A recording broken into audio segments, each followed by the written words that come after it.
Okay, welcome to my flipped classroom. The first thing that we're going to do in our flipped classroom is that we're going to have to take notes. This is the main thing in how you're going to be successful in my classroom is how good are your notes. Okay, so this first video is called How to Take Video Notes 101. That's funny. Okay, so I'm not real picky on how you take notes, but I'm going to give you an idea of what works best that I've seen in the few years that I've been doing a flipped classroom. First thing you're going to need is a journal that you bring to class every single day. You're going to use it, you're going to take it home, you're going to bring it back, you can take it, use it, and bring it back.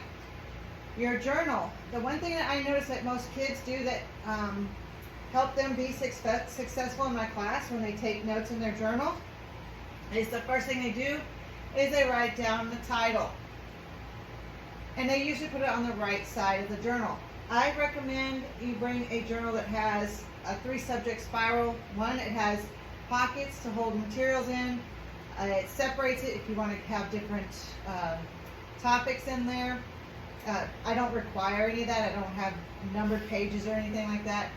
What I do recommend you do, though, is whatever journal you have, make sure you have enough paper for the full year, because what you do at the beginning of the year, you're going to use at the end of the year as well. Okay, so number one things have a title. All of my videos now all have numbers on it. So like video 0.1, more than likely that's what this video will be labeled as, because it's a 0 video. That means I'm not going to test you over it. It's just some information for you. But the title of this will be How to Take Video Notes 101 0.1. So that's the first thing. Put your title in there. Next thing you want to do, you'll get this title off of either Schoology or Google Classroom, whichever one you are using. It'll also be on the board.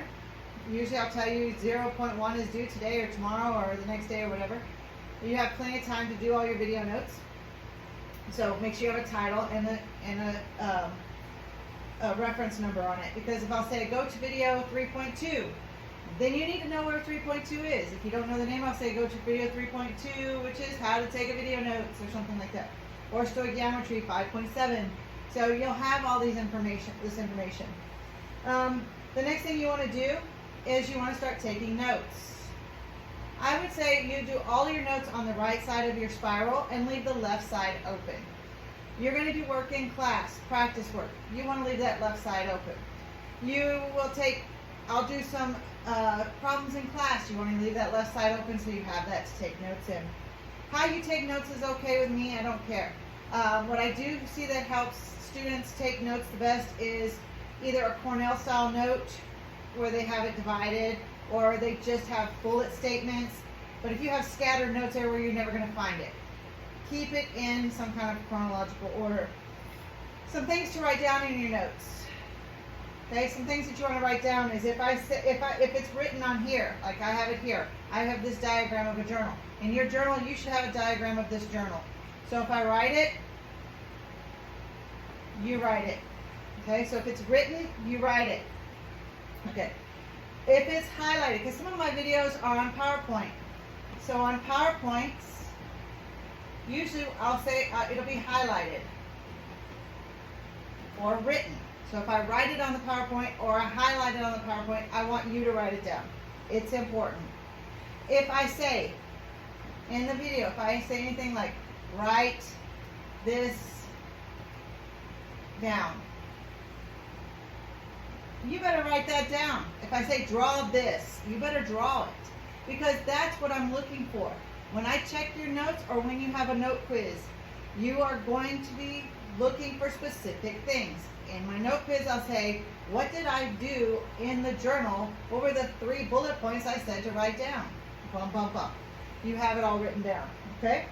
So that's the first step in it. Now, I'm also going to require you guys to do, and I would say, same thing on the right side. Now, if you write really big, I don't care how many pages you use. That's why you want to get a notebook that has plenty of paper in it. You don't want to have to go through 2 notebooks. You want 1 notebook. I used to say a 5-subject spiral, but now I say a 3-subject because I think that's pretty much good. 5s are a little bit excessive, okay? But if you think you need a 5-subject, get a 5-subject. You're going to write a summary before you come to class. I want to see the summary. This is what I'm checking for also. I may check for specific things. I may look for these three bullet points, give you your check mark, and you're on your way. I may be looking for a summary. I may call on you in class and say, hey, so-and-so, John Doe, you need to read your summary for us, please. Tell me what you got out of the video. What was one of the takeaways that you got out of the video? Does it have to be long? Not really. But the better you make it, the better you'll do in class, because it's all your notes. How you take your notes is how you're going to do on your tests, how you're going to do in the class, how you're going to understand what I've talked about in class. So note-taking skills are so important in my class. Now, why do we take notes? Why are we taking notes in the first place? Not just because I'm trying to get you to take notes. You're going to take notes because you're going to use them. So the reason why we take notes is you're going to use them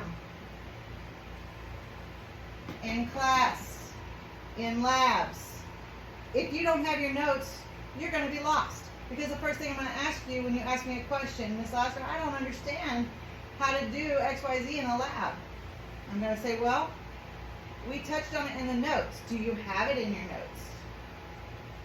Because I want to help you if you don't understand what was in your notes.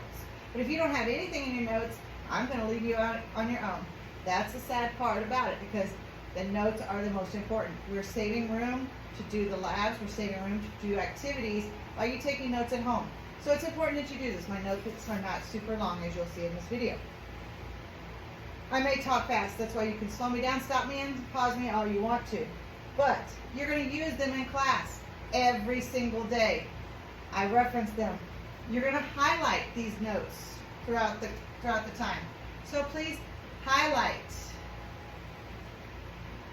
So if I say go to your notes, where was that? And you find it in your notes, you better highlight it, because that's something you didn't know. So highlight it. I found that students that are more successful have all of these points, and they highlight, they use them, they do everything that I ask them to do. Now, what is this left side for? Your left side is for examples. Okay? I give examples in the video sometimes. Put them right here. You have those examples. Example 1, example 2, example 3. If we do them in class, example 1, example 2, example 3. They're all there for you. You do them in a lab, example 1, example 2, example 3. Okay, so you have all of your information. Why? Because you're going to use your notes in class constantly. All right, so what I want you to do with these notes is to take these notes, how I showed you how, bring them to class, summarize what I just said, bring them to class, and let's see how you do. Okay?